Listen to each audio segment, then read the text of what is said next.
Hey guys, welcome back to the channel. If you're new here, thanks for stopping by. And if you've been around for a while, I'm glad you're still here. I wanted to take a detour from my usual stuff with this video.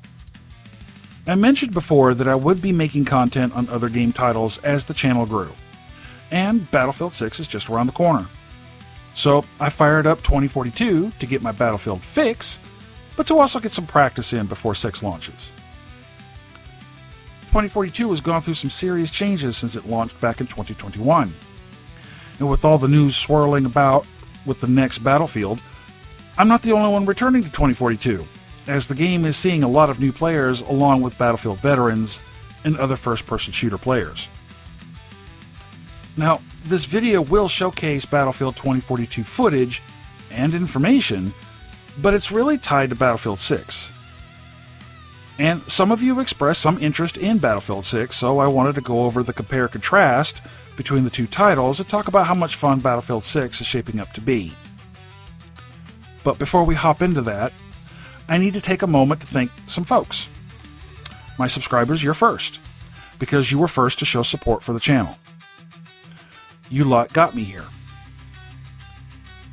My channel members, you joined and provided a little extra support. My donators, you have personally reached out to me directly and offered additional support outside the available ways the channel had to offer. And my clanmates, always there to provide feedback, advice, and trash talk I have come to love and respect. Thank you all for being there, and thank you all for the support. Okay, let's do it. Now, let me be clear, I'm pretty sure 2042 won't be looked upon with fondness or with praises as the best Battlefield title within the franchise. Right now, though, the game is much better than when it launched. And the franchise is known for rough launches, it's nothing new. Either the launch was filled with bugs, or, like Battlefield 2042, the game was nowhere near what the fans will go with expected. 2042 was a divisive title, and the first without a campaign, which apparently annoyed a lot of Battlefield fans. A lot of players want the campaign for multiple reasons. A chill environment compared to PvP. Some Battlefield campaigns had co-op, but not all of them. The immersion was a big reason why campaigns were popular. And you could unlock most of the gadgets and attachments through the campaign, but it's arguably faster to do that in PvP. An example was Metro. I have a love-hate relationship with Metro.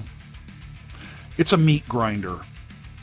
Very little tactical approach, but it was the fastest way to unlock all the things through the fast-paced progression. It was also the fastest way to rank up. Now, the game is pretty stable and running pretty well, as I mentioned earlier. And if you like the chaotic shenanigans Battlefield is known for, you'll have a lot of fun. Now, at the recording of this video, there's roughly 18,000 to 23,000 currently playing the game according to Steam charts. The all-time peak number of players, which was nearly 2 years ago, was just over 100,000. Now, for comparison, Battlefield 4 currently has just under 1,500 active players, about 2,000 within the last 24 hours, again at the time of this video, according to Steam charts. Battlefield 5 has between 4,000 and 10,000 active players, and Battlefield 1 has 5,500 to just under 12,000 active players. Remember, these are just Steam numbers. We're not even mentioning consoles or even EA directly. And during the Battlefield 6 beta, from Steam alone, there were around 475,000 concurrent players. With another comparison, the Division 2 has between 6,000 and 8,000 active players, according to Steam charts.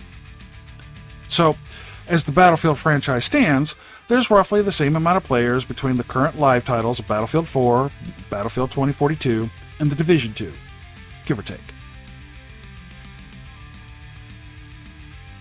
With Battlefield 6 landing soon, less than 20 days from the time of this video, there's some differences between 42 and 6. Some of those differences is matches. Battlefield 2042 supports up to 128 players on PC and next-gen consoles. Battlefield 6 is going to be reverting back to the 64-player matches, which was something previous Battlefield titles featured. Apparently, the 128 body count wasn't very popular at 2042. Destruction and environmental impacts. Well, 2042 has big environmental effects. We have tornadoes, we have sandstorms, we have very large maps, seriously very large maps. And some maps had some wild and insane features. The game has Levolution type events, but the size and type of the destruction was hit or miss in the feedback. Now, Battlefield 6 is looking to move away from the full Levolution events and introducing something the devs refer to as tactical destruction instead.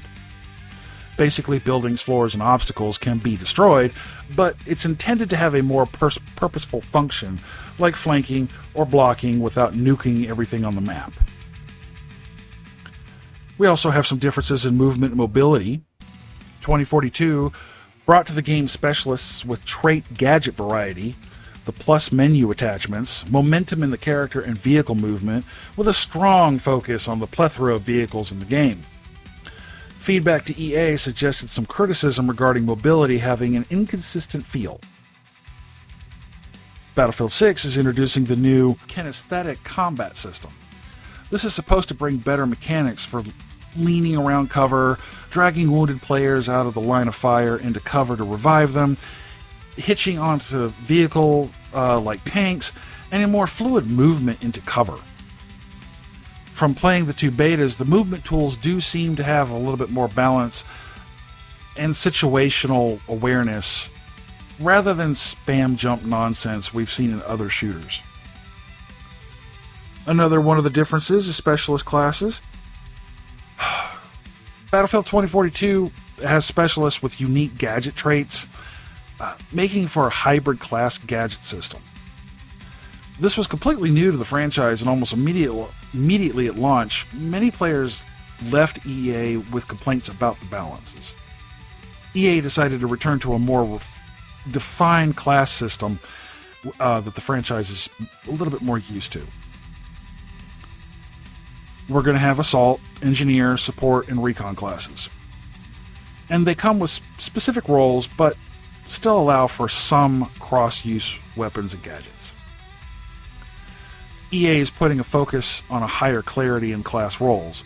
This could lessen overlap or potential gadget spam abuse. Another difference is the loadout and attachments. In 2042, Plus menu allows players to perform attachment swapping and flexible weapon customization mid-match.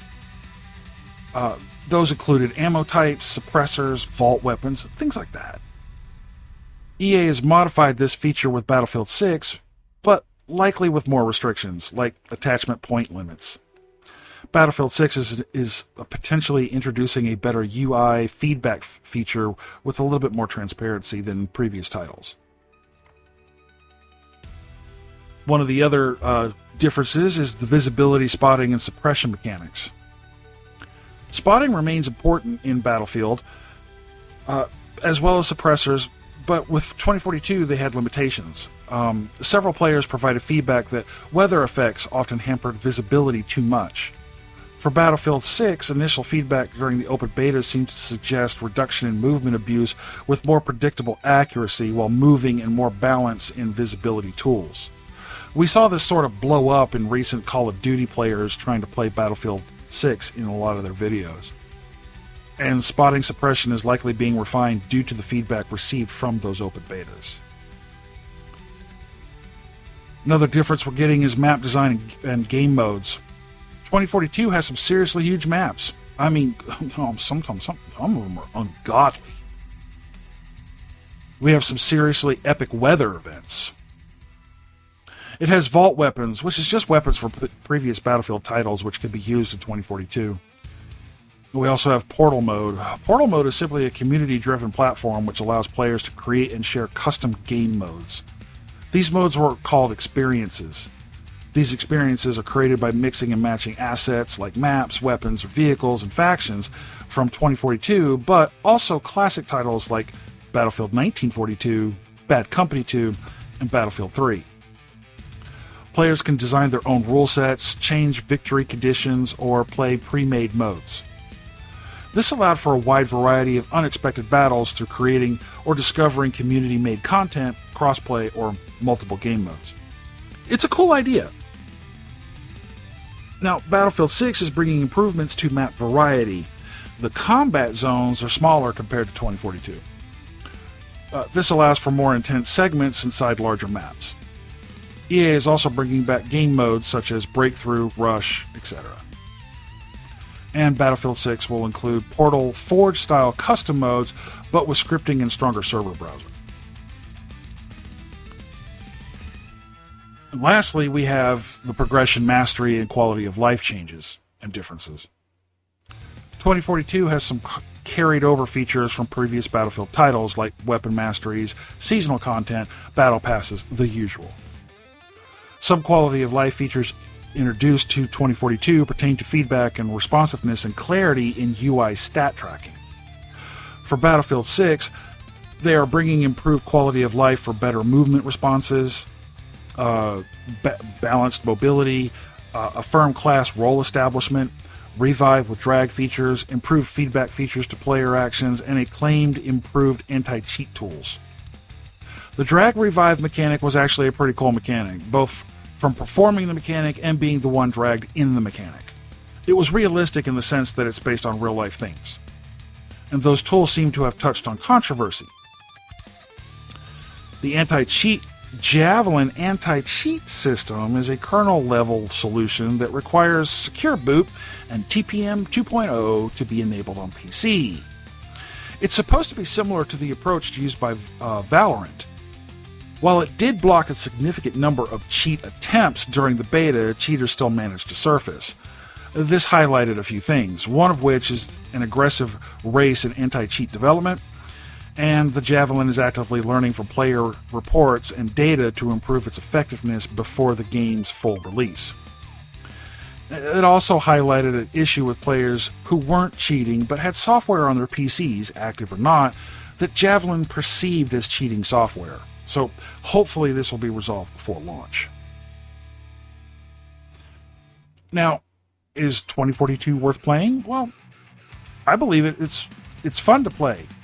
Now, it was just off when it launched. It was also different, which I did appreciate, and I would have liked a campaign, but that's just my own personal preference.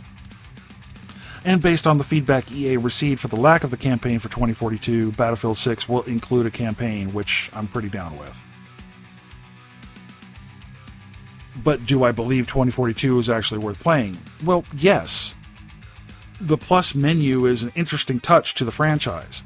This feature allows for you to switch out attachments or weapons mid-match while you're playing. You don't have to wait till you die in the game to access the menu or make changes prior to the PvP match starting. Whether it's the barrel or a scope or ammo type, as a player you can carry multiple options into a PvP match. You can also change them at any time you would need to. The question is if players actually use this feature. Based on previous Battlefield habits, I rarely used it. It wasn't something I was used to. Spotting is still king in the game. This old skill has been in the franchise for decades. It's still funny to me to witness teammates and other players just whiz past an enemy player and not spot them. But that's been a thing since forever. If a player spots an enemy or a vehicle, you get XP points if another player kills that spotted enemy. And usually there's a progression reward system in place for that skill. So spot those players and vehicles, people. It's not that hard. Suppressors were introduced to the Battlefield franchise back in Battlefield 1942 in the Secret Weapons of World War II expansion. And since then, each title has had various functions or features depending on the title or weapon. In 2042, the idea made another change. Suppressors are not only allowing for the equipped player to not appear on the minimap, they're also range dependent. Some of the suppressors hide your player between 15 and 30 meters, depending on which suppressor is being used, and most of them reduce damage or velocity. However, one of the few perks on how ammo types could be matched with the suppressors, a player could pair a suppressor with a subsonic round, which would make the player completely invisible on the radar at any range. Vault weapons were a cool, nostalgic way to whip out weapons from past titles through the portal mode. This allowed for a much more diverse weapons loadout than the standard lineup, and they were balanced well for 2042, so you could keep up with the metas in the game while other players were using. The ammo types are a new feature to the franchise and introduced to 2042. These types were standard issue, and this is the balanced default type. You had high power, which hits harder but lower velocity and RPM compared to standard issue. Close combat, this ammo is a faster RPM but less velocity and a weaker range. And then armor piercing. This type does significant damage to vehicles. It's not going to be one of those many army tanks, but you could tear apart light vehicles with it. And lastly, there was subsonic, which had no tracer rounds, and as mentioned before, has suppressor benefits. The ammo type system allowed for a more dynamic fine-tuning of the weapons and loadouts not seen before in previous titles. The scope glint had some tweaks for 2042, and honestly, it could be its own compare and contrast video against Battlefield titles, especially Battlefield 6, especially after the beta. For a quick rundown, if a player ran above 3 times on rifles, there was glint. Sniper rifles, SMGs, assault rifles, and DMRs higher than 4x equals glint. There was 0 glint for shotguns and LMGs. Grenades also got a tweak for 2042. You got the standard frag. There's the EMP grenades, which disabled vehicles and gadgets. You had the anti-tank grenades, which wreaked havoc on armor. And the spring grenades could bounce around corners. These were brought into the game as a way to replace infantry-only engagements. The gadgets and vehicles introduced to 2042 were the more defining items in the game, so having grenades that could counter vehicles or disrupt other gadgets was more in line with how the game was designed. The specialists were controversial almost immediately. It was a shift away from the standard class system Battlefield is known for. Some people thought that they were okay, but most players didn't like them. And depending on the game mode you were playing, depended on how many specialists there were on the field. In Conquest or Breakthrough, all players playing as specialists, but in Hazard Zone there was only 1 specialist per squad. Portal allowed to choose whether or not you played as a specialist, so you had ways to work around it. 2042 brought in masteries. This is a progression system for weapons, gadgets, vehicles, and even the specialists. This is an evolution of previous progression mechanics, though. Masteries allowed for skill set expansion, opened up new weapons and gadgets, which allowed for more variety in your loadouts. And as mentioned earlier, the weather. Weather played a huge part in 2042 compared to other titles. Sandstorms, hurricanes, tornadoes, oh my. Made things interesting. The gameplay is already chaotic, and now it's even more of a challenge during a sandstorm. Now we bring out the thermal optics to locate the enemy. Hurricanes can literally sweep you and hurl you clear across the map if you can time it just right, and some specialists can take advantage of this with the wingsuit. Lastly, 2042 introduced Squad Revive. If you go down, any player can revive you, not just the medics. Medics could bring you back to full health, but the rest would bring you back to a partial health bar. Calling out for a revive acts as a stemming mechanic long enough for somebody close by to get to you. And this is some of the things that I learned while playing 2042 as I await the arrival of Battlefield 6. Is it as good as other titles? Well, to me, no. Battlefield 3, Battlefield 4, and Bad Company 1 and 2 are my all-time favorites in the franchise. And 6 looks to be added to that list. 2042 started out rough, but it finally got to the point where I feel it's playable and could give me the Battlefield fix I need until 6 launches. Battlefield 4 is still live and running, so I have 2 live service titles to play back and forth while I wait. I did get these 2 titles through Steam when they were on the cheap, but since 6 is launching soon, the varying titles are discounted now, at the time of this video, but cost more than what I paid for them. Do I recommend 2042? Well, yes, if you like this shooter style. It will still be a live service when 6 launches. How long 2042 remains a live service once 6 launches is up for debate, but I would expect it to stick around for a little while, maybe a year. The typical lifespan of a live service game like Battlefield is usually around 5 years. Remember, 2042 launched in 2021, so my suggested timeline prediction would line up at that time frame. For my Division players, Battlefield and the Division are not even close to compare with one another. The only thing the two franchises have in common is the shooter aspect. That's about it.